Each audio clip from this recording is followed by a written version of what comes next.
France 2019 Weekly Roundup, sponsored by Visa, proud partner of the FIFA Women's World Cup. Hello, welcome to our France 2019 weekly update where Sky Sports, in partnership with Visa, are looking at the moments that changed the games in the FIFA Women's World Cup. It's week 4 and the Lionesses' journey has come to an end. Captain Steph Houghton missed a late penalty as England were beaten 2-1 by the USA in their semi-final. VAR intervened twice, ruling out Ellen White's equaliser for offside. Defender Millie Bright was also sent off late on. Alex Morgan scored the winner for the USA, who made it through without their talisman, and co-captain Megan Rapinoe, who missed out through injury. A long-range strike sent the Netherlands into their first Women's World Cup final as they edged Sweden 1-0. And it was disappointment for the Swedes, who had earlier on knocked out Germany in the quarter-finals, and they now face England in the 3rd or 4th place playoff. Well, joining me this week to review all the key moments is England and Lyon midfielder Izzy Christiansen. Welcome along, Izzy. We're going to get your thoughts in just a moment. But first of all, it was semi-final heartbreak for England again after a match which had everything: goals, VAR controversy and late drama. Kristen Press headed the USA in front after 10 minutes, but Ellen White's 6th goal of the campaign pulled England level. Alex Morgan restored the USA's advantage before White had a second-half effort disallowed on a narrow VAR call. VAR intervened again and England awarded a late penalty for a foul on White, but captain Steph Houghton had her spot kick saved. There's tiny little bits of detail, isn't there? You look at that offside decision, it was barely an inch really, and then Millie's red card, the penalty. But yeah, it's all ifs and buts, isn't it? And that's what's sometimes hard to take. And I'm sure when we go away from this tournament, we'll probably reflect on them a little bit more. And yeah, the hurdles stay with us forever. But we've got a very young group of players, and I hope that they'll use this as motivation to get to a final next time. I think she's been through a lot of roller coaster emotions at the same time. You know, she's the type of person that will hold herself accountable for us losing, and you know, for us we rally around her and we try and take that away from her and say that it's not her. We would never blame anyone, we would never blame our teammates. For us, she's our hero, our leader. Do you know what I mean? She's done, you know, goal line clearances, she's done ridiculous tackles that nobody in the world could do for a defender. You know, she's been unbelievable this tournament, and we would never ever blame her or anyone individually in this team. And for her to step up and take that penalty, it's courageous. Izzy, it's a decision that caused a lot of speculation, lots of people suggesting that perhaps somebody else should have taken the penalty. Was she right to do it in the first place? But you know these girls and you're in camp with them. How did you come to this decision, and was it the right thing? Steph's a fantastic technician of the football, and she's our set-piece taker. She takes free kicks that are direct, and I think it was 100% the correct decision that Steph Houghton took the penalty, and I'd back her 100%, and I'd back her to take one tomorrow and score. And it's just such a huge shame that in that moment she couldn't deliver. But I don't think this will affect Steph. She's a great leader, like Ellen said, and I don't think that this will affect her. Phil Neville said there wasn't much more that the girls could have done. When you looked at that game, did you feel that they were missing anything, or is he right? Well, of course, we were missing another goal, and it, like Jill alluded to earlier, it's a fine margin. It was literally an inch that Ellen was caught offside by, and that would have been 2-2. And at 2-2, I really would have backed us to go on and win the game. Now, I think the girls did leave everything they had on the pitch. I think they emptied the tanks, and I think that they've done the nation proud, and they've worn the badge with great kind of pride and courage, and obviously I'm really proud of my teammates. And a chance to finish 3rd as well. Absolutely. I mean, we've got the upper hand now in this game down in Nice in the bronze medal match. I think Sweden will be tired after their extra time against the Netherlands, and yeah, I just hope that we can go home from the tournament with a medal. All right, so Alex Morgan's cheeky cup of tea celebration caused a little bit of a stir in some of the media. Here's how Megan Rapinoe addressed the issue.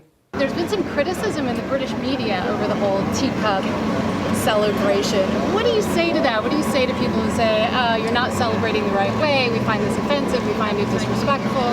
What's your comeback to that? Wah, wah, wah. I mean, it's like, we're at the World Cup, what do you want us to do? This is the biggest stage, the biggest moment.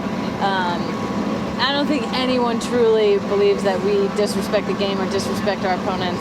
We have the utmost respect for England and every team that we've faced and every team that we will face forever and ever. That's just part of the DNA of the squad. And with that said, we work hard, we like to play hard, and we like to have fun and enjoy ourselves, and these are the absolute biggest moments to do that. Yeah, biggest moments of their career. Do you agree with that? Was it disrespectful?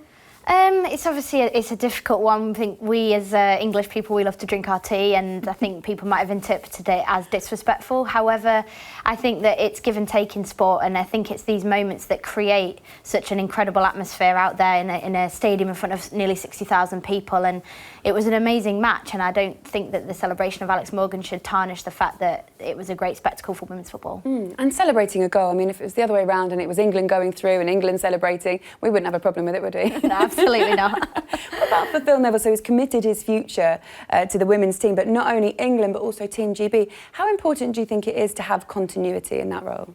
I think it's integral, really, because we've seen how close we've got. On Tuesday night, it was the inch of Ellen White's foot away from potentially progressing into a World Cup final. And I think that doesn't change now. That means nothing is going to we don't have to change anything moving forward. We have to just keep moving forwards and keep ensuring that the values and the principles that Phil Neville's brought into this team stay with us, and that momentum carries on through to the Olympics next year and further.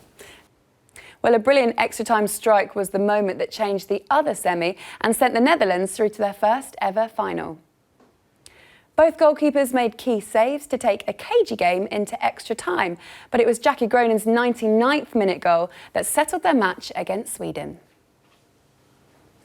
So the European champions struggled to qualify for the World Cup, and then all of a sudden they just came into their own and made a second consecutive major final. It's quite incredible, isn't it? Yeah, I think maybe the fact that they struggled to qualify kind of gave them a bit of a boost, really. I think that they maybe felt a little bit lucky to be here, if anything, and I think that they've quietly gone about their business, and not many people would have backed them to get to the final, but now they're there, and obviously it's the European champions against the current world champions, so it's going to be a great game. What did you make of Sweden as well and their efforts? Because they were quite the surprise package really in this tournament, weren't they? Yeah, I think they cruised past Germany, really. I watched that game and they were a much better team, and I think I actually expected a little bit more from them against the Netherlands. I did actually back them to beat the Netherlands in their previous semi-final, but it wasn't to be, and obviously a great goal has won it for the Netherlands. But yeah, I think Sweden will be really disappointed, but going into the bronze medal match against England, I think the Swedes will be really, really tired.